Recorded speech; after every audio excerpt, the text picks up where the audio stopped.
మిథునం వారికి గనక చూసుకున్నట్లయితే ఇక్కడ మీ యొక్క రాశి నుంచి దశమ స్థానంలో గ్రహాల యొక్క కలయిక. అందులో ప్రధానంగా శని కుజులు కలుస్తున్నారు. ఈ యొక్క కుజుడు మే 2వ తేదీ నుంచి, అంటే అంతకంటే ఒక వారం రోజుల ముందు నుంచి దీని ప్రభావం ఉంటుంది యుద్ధం మీద. అయితే ఏప్రిల్ 2వ తేదీ నుంచి మే 2వ తేదీ వరకు, ఏప్రిల్ 2 నుంచి మే 12వ తేదీ వరకు, అంటే దాదాపుగా ఒక 40-45 రోజుల పాటు ఉంటాడు అక్కడ. సో ఏప్రిల్ 2 నుంచి మే 12వ తేదీ వరకు ఉండేటువంటి గ్రహాల కలయిక. దాంతోపాటు ముందుగా ఒక ఏప్రిల్ 14వ తేదీ వరకు ఈ 2 గ్రహాలతో పాటు రవి యొక్క ప్రభావము, ఒక 2-3 రోజులు ఈ 3 గ్రహాలతో బుధుడు యొక్క ప్రభావం కూడా ఉంటుంది అక్కడ. దీనివల్ల షేర్ మార్కెట్లో క్రాష్ అవ్వడం కానివ్వండి, ఇట్లాంటివన్నీ కూడా ఇస్తాడు అక్కడ. ఇవ్వడం కాదు, కంప్లీట్గా ఇస్తాడు. అయితే ఇది కూడా ఒక రకంగా చెప్పాలంటే బుధుడికి శనికి ఉండేటువంటి పరివర్తన కూడా ఒక కొంతకాలం పట్టిస్తాడు అక్కడ. మరి దీని యొక్క ప్రభావం ఎలా ఉండబోతుంది, ఎటువంటి ఫలితాలు జరగనున్నాయి అనేటువంటి అంశాలు చెప్తుంది నేనైనప్పటికీ చెప్పిస్తుంది సాక్షాత్ లలితా అమ్మవారిగా భావిస్తూ, ఆ లలితాంబిక అమ్మవారి యొక్క అనుగ్రహం మీకు పరిపూర్ణంగా కలగాలని మనస్ఫూర్తిగా కోరుకుంటూ, ఇక్కడ ఎప్పుడైతే దశమ స్థానంలో క్రూర గ్రహాల యొక్క కలయిక ఉంటుందో ఇది ఒక రకమైన లాభాన్ని కూడా ఇస్తుందండి. ఏమిటది? ఉద్యోగంలో చేస్తున్నటువంటి ఉద్యోగంలో ఒక మంచి స్టేజ్కి వెళ్ళడం ఇస్తుంది. ప్రమోషన్స్ వీటి కోసం ప్రయత్నం చేసినట్లయితే ఉన్నతంగా వెళ్ళడానికి ఆ యొక్క ప్రయత్నం సఫలీకృతమయ్యేలా చేస్తున్న ఉద్యోగంలోనే కొన్ని రాజకీయాలు మనం చూడండి. కొన్ని ఉద్యోగాల్లో దశమ స్థానంలో ఈ క్రూర గ్రహాల యొక్క కలయిక ఉన్నప్పుడు ఏమవుతుందంటే, ఒక రకంగా చెప్పాలంటే మంచి పేరు ప్రఖ్యాతలు, చాలా బాగా కష్టపడ్డాడు అనేటువంటిది ఇది ఆ యొక్క మంచి పేరుని ఇస్తూ రవి కూడా ఉన్నాడు కాబట్టి, అదే ఉద్యోగంలో ఎవరో ఏదో వచ్చి తప్పుగా ప్రచారం చేయడం మూలంగా కలిగేటువంటి కొన్ని దుష్పరిణామాలు. కాబట్టి ఒక్కసారి మీరు కొన్నిసార్లు ఏమవుతుంటుందంటే, నేను కొంతమంది జాతకాలు చూసినప్పుడు జరిగిన అనుభవాన్ని చెప్తున్నా. ఒక్కొక్కసారి ఆ ఉద్యోగి ఆ యొక్క ఉద్యోగం నుంచి మానేయాలని అసలు అనుకోడు, అలాగే ఆ యాజమాన్యం కూడా తీసేయాలని అనుకోదు.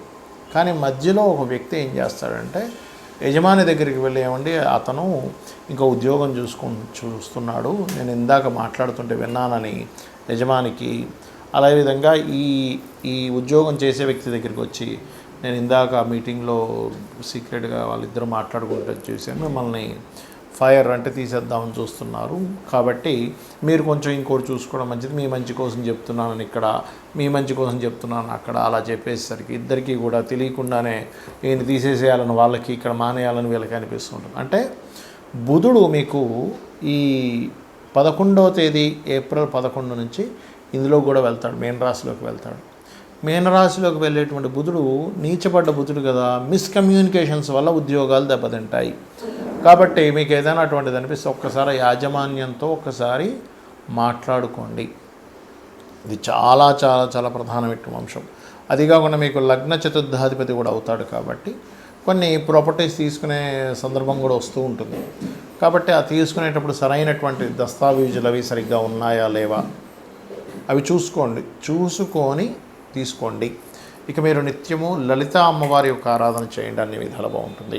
దీని మూలంగా రైతులకు కానివ్వండి, అసలు జాతకమే లేదు, జాతకం లేని వారికి కానివ్వండి, దేశకాల పరిస్థితులు అంటే మైథుని జ్యోతిషం, ముండేన్ ఆస్ట్రాలజీ అంటాం, ముండేన్ ఆస్ట్రాలజీ పరంగా మనకి ప్రపంచవ్యాప్తంగా ఎటువంటి ఫలితాలు జరగనున్నాయి అనేటువంటి అంశం కనుక మనం చూసుకున్నట్లయితే, ఇక్కడ ఎప్పుడు కూడా ఈ సంవత్సరానికి రాజు గురువు అయితే మనకి మంత్రి కుజుడయ్యాడు.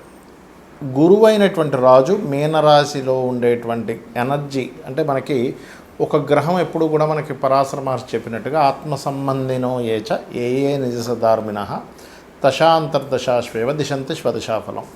దశాఫలితాలు ఇచ్చేటప్పుడు కానీ, లేకపోతే ఒక గ్రహం తన యొక్క ఫలితాలు ఇచ్చేటప్పుడు కానీ, తన రాసుల్లో ఏ గ్రహం ఉంది, తనతో పాటు ఏ గ్రహం కలిసి ఉంది, తనని ఏ గ్రహాలు చూడబడుతున్నాయి, ఇవన్నీ మనం తీసుకుంటాం. కాబట్టి ఇక్కడ ద్విస్వభావ రాశుల్లో ఉండేటువంటి గురువు మరొక ద్విస్వభావ రాశుల్లో ఉండేటువంటి 3 గ్రహాల యొక్క ప్రభావాన్ని పొందుతున్నాడు. కాబట్టి రైతుల విషయం కనుక చూసుకున్నట్లయితే ముఖ్యంగా మామిడి పళ్ళు, అరటి పళ్ళు అమ్మేటువంటి ఎగుమతి దిగుమతి, అప్పుడు మనకి ఎగుమతి చేసేటువంటివి కొన్ని ఉంటాయి.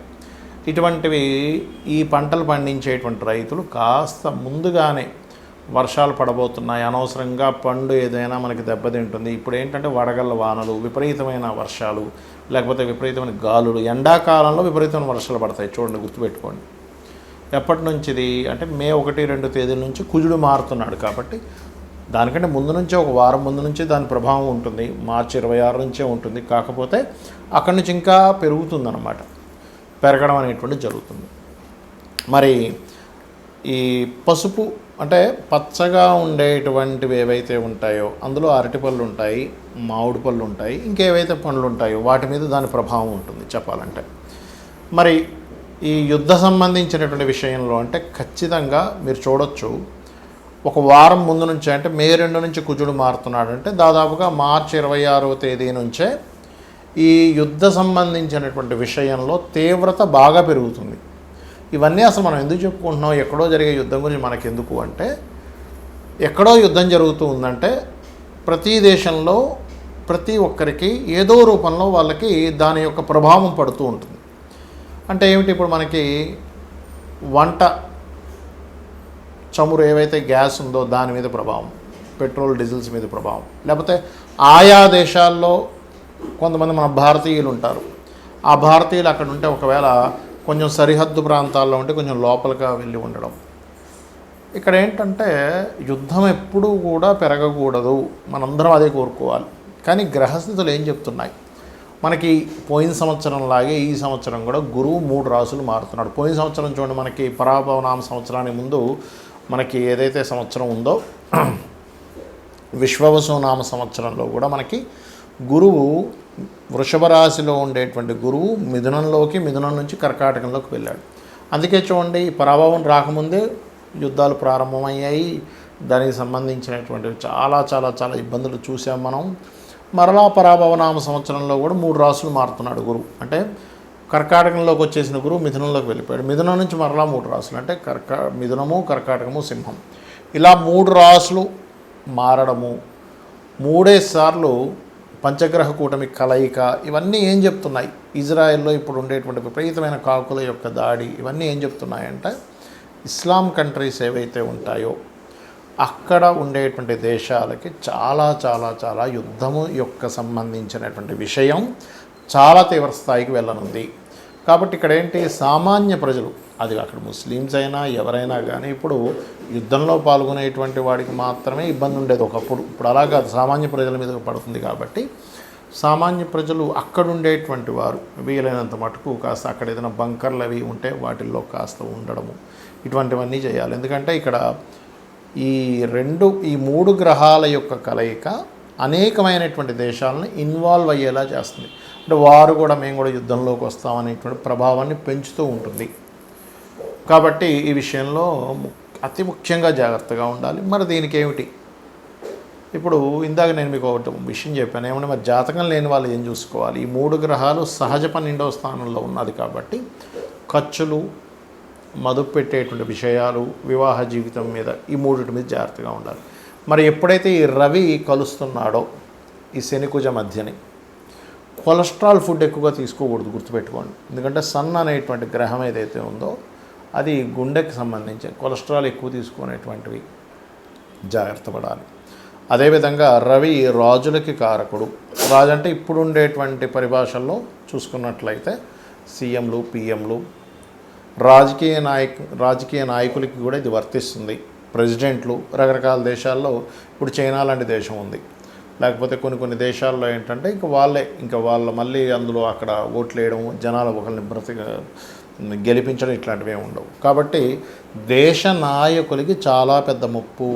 ఎందుకంటే నాయకుడికి రాజుకి కారకుడైనటువంటి రవి ఎప్పుడైతే శనికుజ గ్రహాలతో మీనరాశిలో కలిసి ఉన్నాడో ఇది దేశ నాయకులకి ముప్పునిస్తుంది. ఇంకోటి ఏంటి, ఈ గురువు అతిచారంలో సింహరాశి వైపు వెళ్ళిపోతాడు. కాబట్టి ఇక్కడ ఏంటి, 3 రాసులు జలము, అగ్ని, వాయువు ఈ మూడిటిని కలుషితం చేసేటువంటిది. ఇప్పుడు ఒక యుద్ధం వచ్చిందనుకోండి, వాయువు కలుషితం అవుతుంది.